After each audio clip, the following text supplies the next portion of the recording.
Okay. So we're going to calculate our standard deviation, interquartile range, and our range using the calculator. Okay. So to get here, the calculator, we're going to hit the statistics button or stat and hit edit, and we're going to enter our data.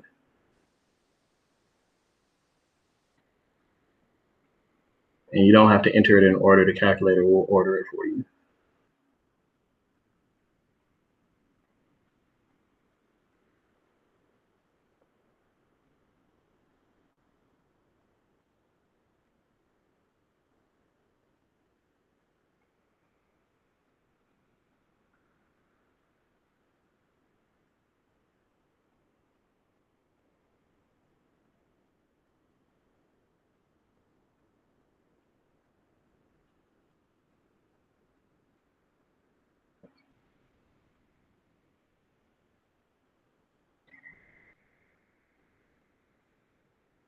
Okay.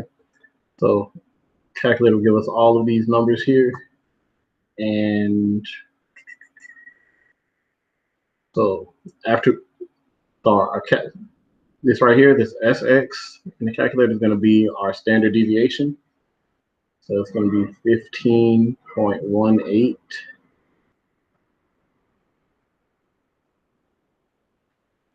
And our interquartile range, we're going to take Q3 minus Q1.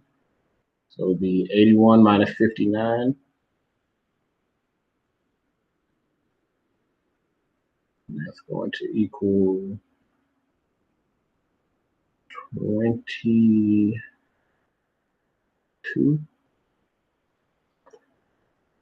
And our range, again, we'll take our largest number,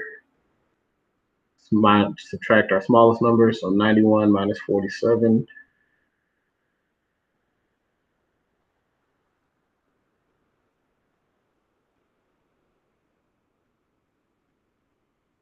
So our range is going to be 44.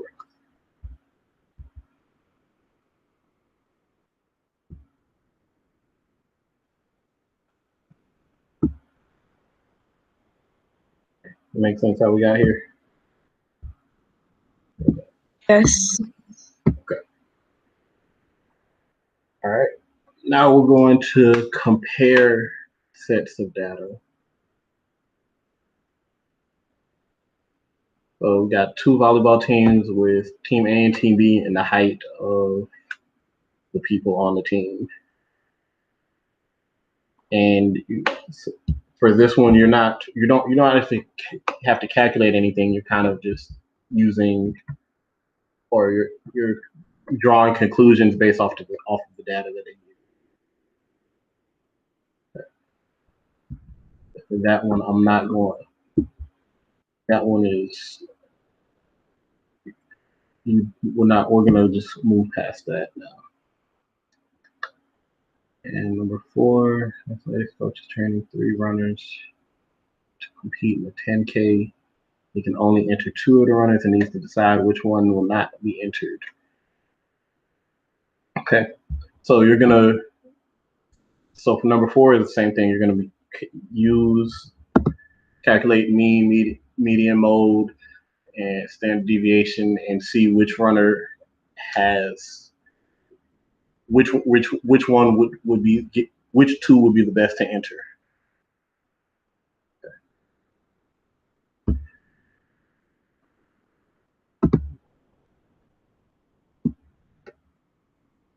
right. Part 2 is AKS24. AKS24 was normal distribution. That was the bell curve. All right. So number 5, we've got given approximately normal distribution. So it's approximately follows this curve. And our mean is 121. And our standard deviation is 40. So we want to label 1, 2, and 3 standard deviations on both sides. So going to the left, 1 standard deviation will be 181, because we're just going to, not 181, 81. it's going to subtract 40. Then we're going to have 41. And our last one will be 1. And going to the right, we're going to have 161, 201, and 241. Okay. Our mean is 121, and our standard deviation is 40. All we did was use what they gave us and labeled our chart here.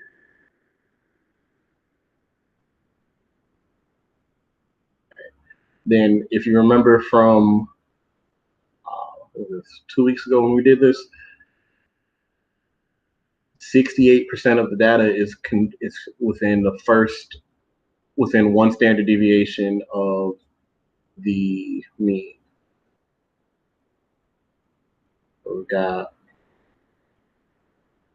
and that's an ugly sigma, but that's one standard deviation. Then 95% of the data is within 2 standard deviations. Again, it's the ugly sigma, just kind of take. And then with what interval contains 97.7% of the data, it would be 3 standard deviations. Okay, so one standard deviation is from 81 to 161. 95% is 41 to 201, and 1 to 241 contains 97% of the data. Am I making sense here, or does this sound like I'm just talking?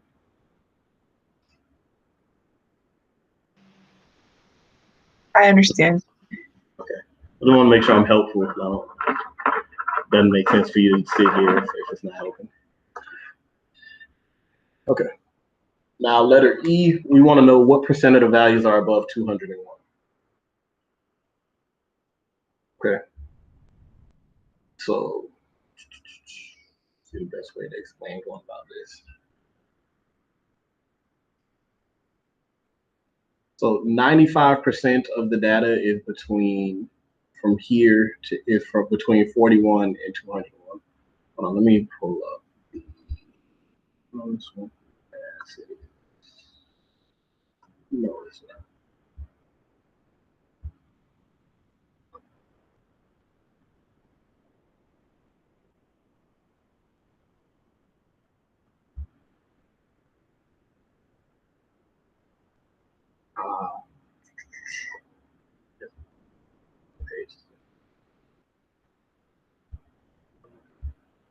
Here we go.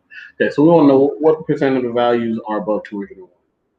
So to do that, we're going to calculate our z-score, use our z-score in our z table. Okay. Calculate our z-score. Let's go back up here.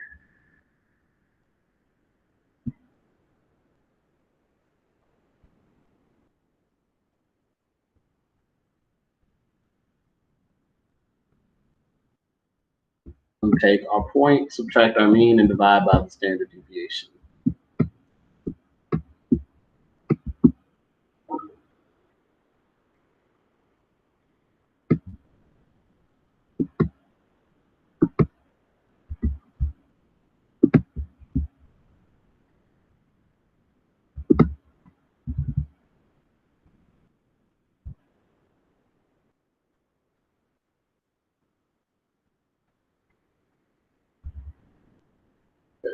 So our point, 201, subtract from the mean, and divide by the standard deviation, which is 40. Now 201 divided by 121 minus 121 divided by 40. So our z-score is 2. Now we're going to go on to our table.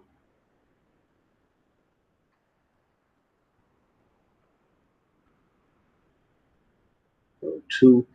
So 97 point, or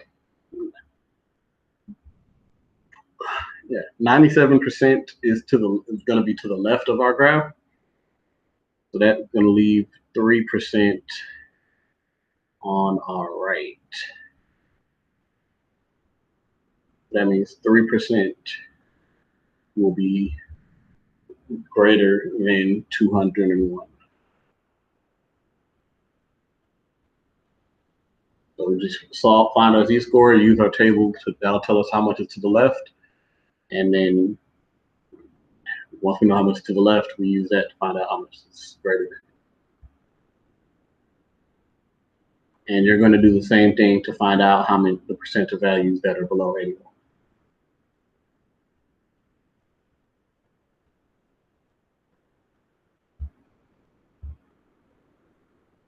Okay.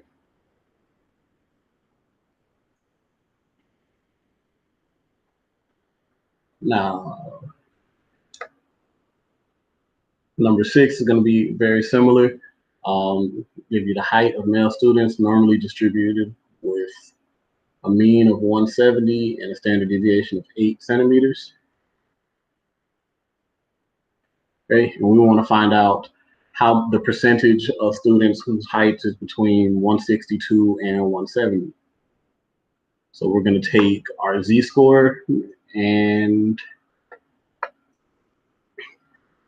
so we know we're going to take our z-score to find out how many students are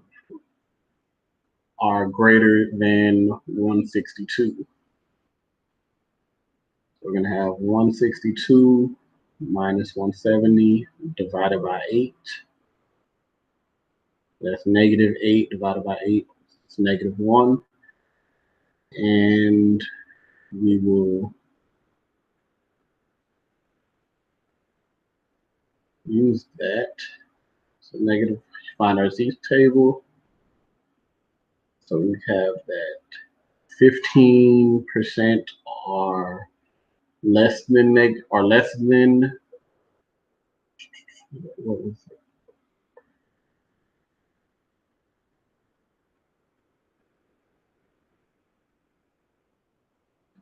So yeah, 15% are less than 162. So that means 85% are greater than 162.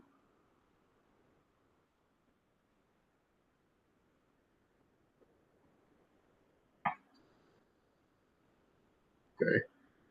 And we also know that 50%, because this is a mean, we know that 50% are greater than 170. So we go from 85 minus 50. So 35% are between 162 and 170. So all you're gonna do is find the percentage that are the percentage that lies between them. I hope I'm making sense. Yes. Okay, great. That's all that you have to do for AKS 24. And that brings us down to 25/26. Okay, 25/26. We group them together, so it's only going to be one quiz for those. All right, and that's going to cover what type of sampling that you're using and models. Okay.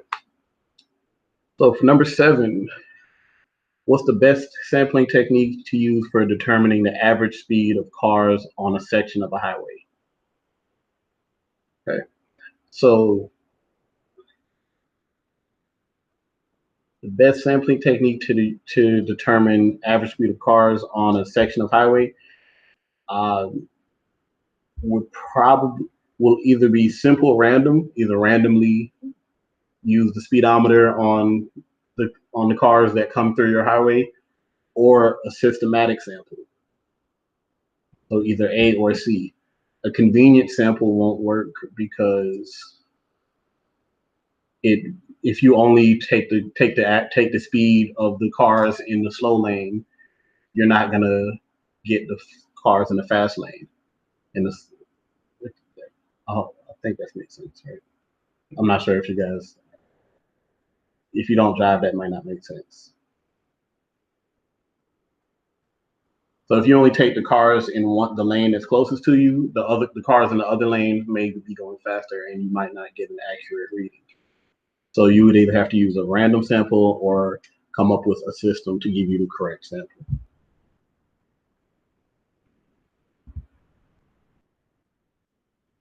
Number 8, a college president wants to find out which courses students consider to be most benefit to them. What procedure would most likely produce a statistically unbiased sample? So we want to make sure that this question asking which way would you have to survey the people to get unbiased results.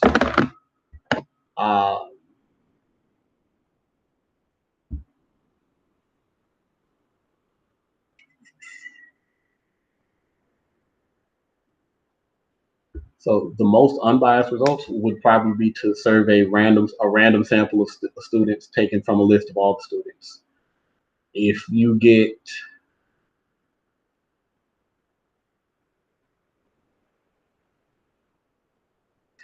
you ask them to mail in the questionnaire,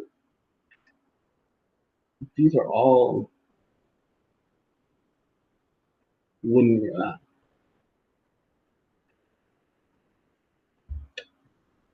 There isn't really I don't really see a wrong answer here, except for C. C is wrong. People in the beginning, only surveying the beginning of the alphabet, you wouldn't get a true estimation of what everyone feels.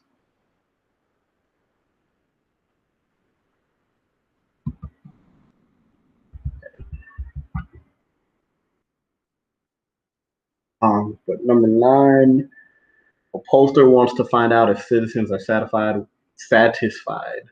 with the city council. What procedure would be most appropriate for obtaining an unbiased sample?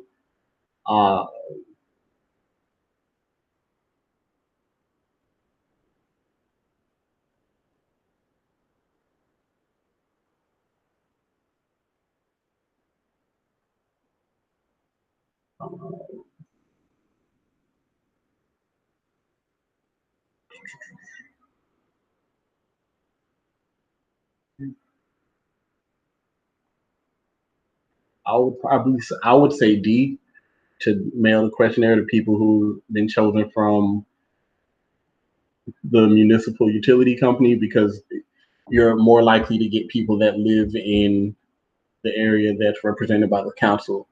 A popular shopping center might have people from everywhere, which would mess up your sample because they might answer the question, but they wouldn't know what they're talking about. Okay. So these type of questions kind of you just have to think about which one makes the most sense.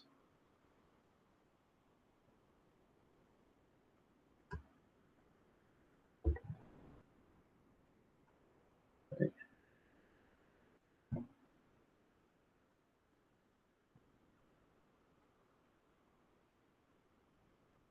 All right, 10, 11, 12, and 13 are vocabulary questions, and vocabulary is in your notes. So I'm gonna skip through over those.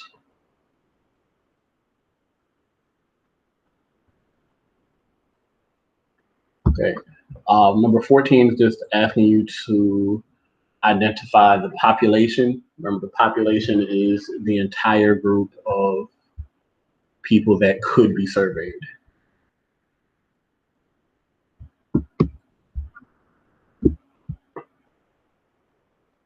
All right. 15 to identify the type of sample in each of the following survey methods. So there's different types of samples that we have. This is another question, another way that we want you to identify it. Again, most of these are vocabulary that you'll need to go through.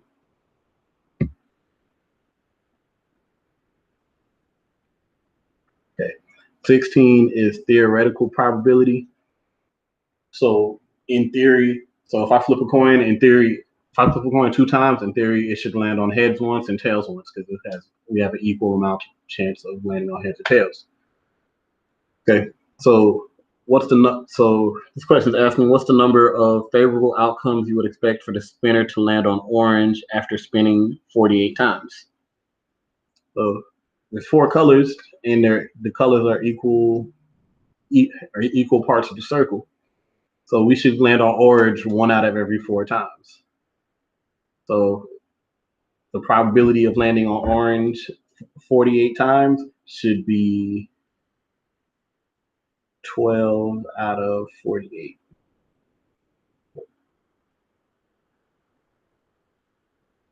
Yeah, so I would expect to land on there 12 times because since all 4 are equal, I'm just going to divide 48 by 12. Not 12, divided by 4.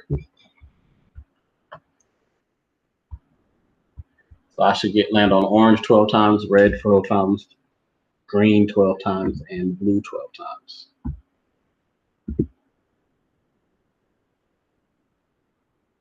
Let me know if I'm going too fast and need to slow down. No, you're going okay. All right. Now, 17, Janet conducts an experiment with a spinner and divided into 4 equal sections, and she spins the spinner 48 times and recorded her results. So based on experimental probability, so theoretical is how it should work in theory, like in your head, just based purely off of the numbers without actually doing the experiment. All right, in experimental, you're recording what happened and you basing your probability off of what's happened. Okay. So based on experimental probability is the number of times the spinner landed on blue reasonable. Okay. So our spinner landed on blue 14 times. Is that a reasonable amount? I would say yes, because in theory you should land on each of them about 12 times, but that 14 isn't too far above any of the other colors, so it doesn't seem like it's unfair.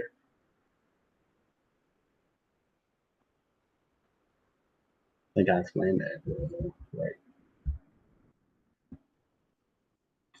Okay. Now, number 18, to find, when I ask you to find the experimental probability, we'll just take the number that we have, so 12. So they landed on purple 12 times out of how many times that is spun total. So the experimental probability we land on purple is 12 out of 20 and 20, 12 out of 40. And we're most likely to land on red because red had the most. Red had the most lands. Had the most hits.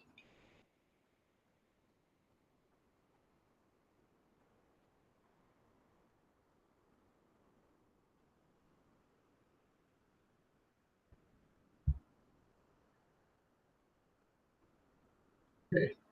Now 19, they tell us that 200 laptops were sent out and 197 of them worked perfectly.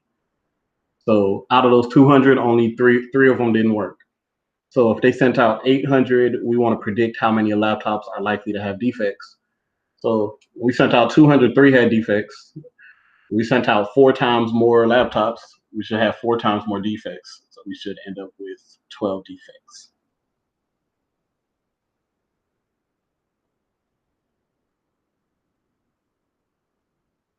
Okay. So we had 3 out of 200.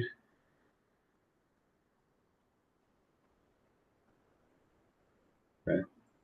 And so for that to be proportionate to 800,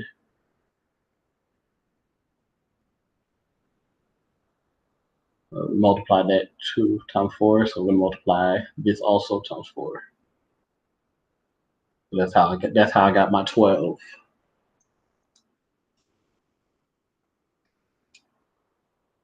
And I apologize, I know my handwriting is bad.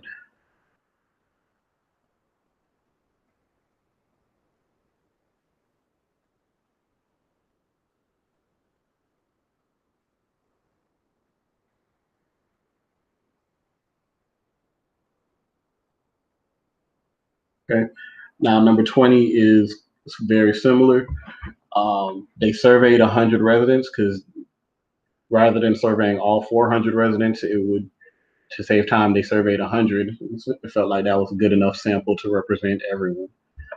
And 87 out of those 100 were satisfied. So that's 87%.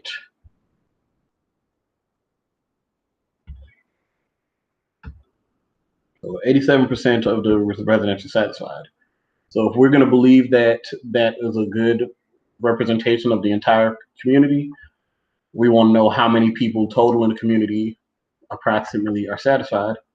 So we're going to multiply 400 times 87%. So about 348 people are satisfied with the new swimming pool.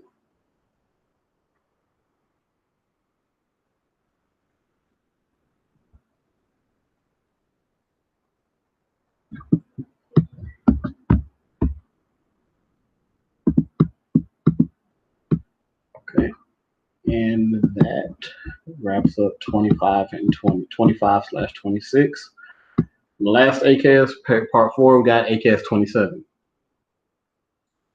Okay, AKS 27 is to recognize the purposes and the differences among sample surveys, experiments, and observational studies, and to explain how randomization relates to each. All right, so 21, got students in a high school math class decided that their term project would be a study of the strictness of the parents or guardians of the students in the school. Okay. Their goal is to estimate the proportion of students in the school who thought their parents or guardians are strict. They do not have time to interview 1,000 students in the school, though, so they plan to obtain the data from a sample of students. So, letter A, we're going to describe the parameter of interest and a statistic the students could use to estimate the parameter. Okay. So, their interest in, they want to find whether their classmates' parents are strict. Their classmates think their parents are strict or not.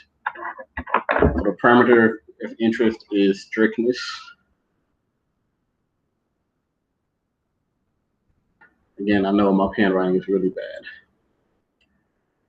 And the statistic that a student could use to estimate this parameter. All right. Now, letter B. Is the best design for this study a sample, an experiment, or an observation?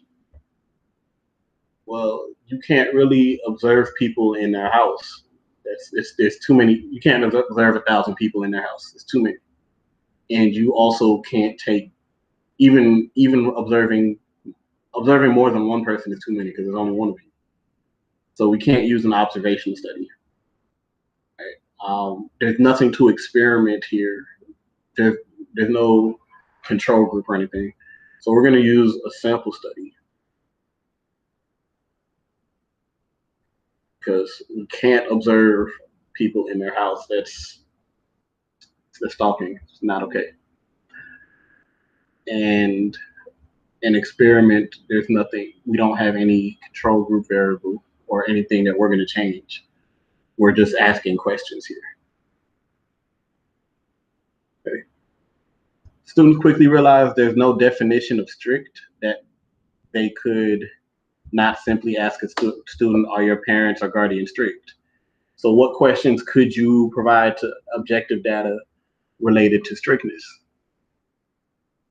So this is want you to think about what kind of questions you would ask about for the to figure out if someone's parents are strict. So do you have a bedtime? Do you have a time? Do they make, is there a strict set homework time, or can you do what you want? Do you have a curfew? Questions like that. This question is designed to make you kind of think about what the survey is asking you to find.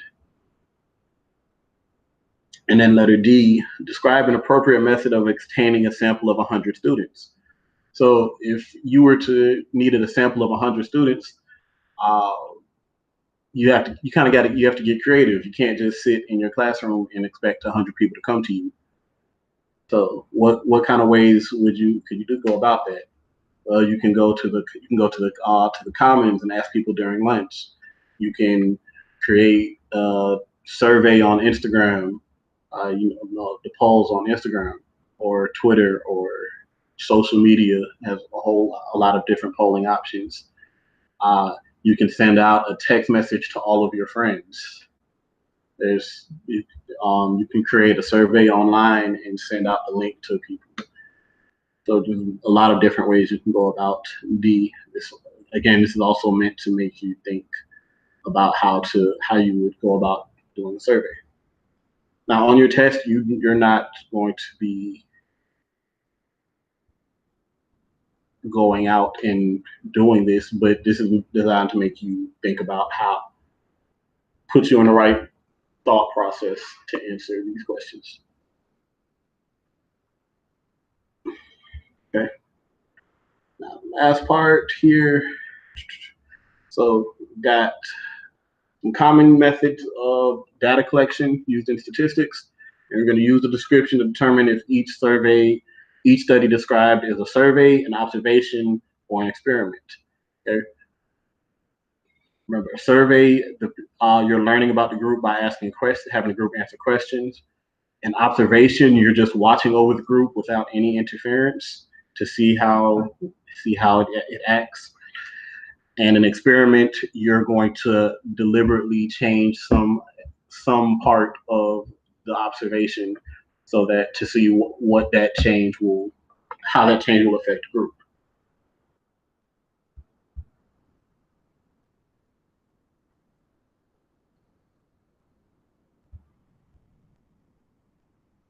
Right.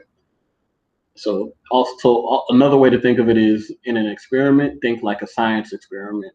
In observation, think of like you're watching, and a survey, you're questioning.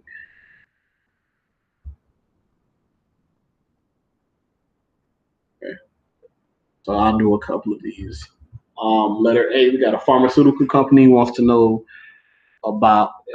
compare 3 brands of pain relievers, and they want to know if one brand is better or it's a lot better than the other brands in terms of mobility improvement. So they take 3 groups of 30 people, and each group gets one of the 3 brands, and the improvement of these people is recorded after 5 weeks of taking the medicine. So we're not answering a question, so we know it's not a survey. And we're not just leaving them as they are. So it's not an observation because there's one part that you're changing actively for each group. That's what makes it an experiment. Okay. Let's see. So letter B, medical records of a group of long-term residents of a town are compared to the medical records of a group of long-term residents of another town. Researchers are curious to see if one town appears to be healthier in general. So they're not asking any questions and they're not changing anything. All they're doing is watching these 2 groups. So it's an observation. Okay. And then a group of 600 registered voters in a given county are asked how they intend to vote in the upcoming election. Okay, the key word there is asked. Since they're asking, it's a survey. You don't even have to read. Sometimes you'll be able to tell from the first sentence. Now, I'm going to go ahead and finish reading it, though. A summary of their responses is posted on the news website and implied that this group is representative of all the registered voters of this county, and the responses are used to predict the election. Yeah, but since they were asked, it's a survey. And letter D, in a study to see if administering a medication orally or by injection makes a difference in how quickly people with back pain feel relief. Group of 400 adults suffering from back pain is divided into two groups. One group of 200 people is given the medication in pill form, and the other group of 200 is given in medication in form of shot. Okay, so there's no question being asked here. We know it's not a survey. And we're observing the groups, but we're changing one thing. We're changing something to see how that will affect it. It's an experiment. Okay. And that pretty much hits everything that's going to be on your test. Do you have any questions from the notes or the quizzes that you think might be on the test that I didn't hit just now?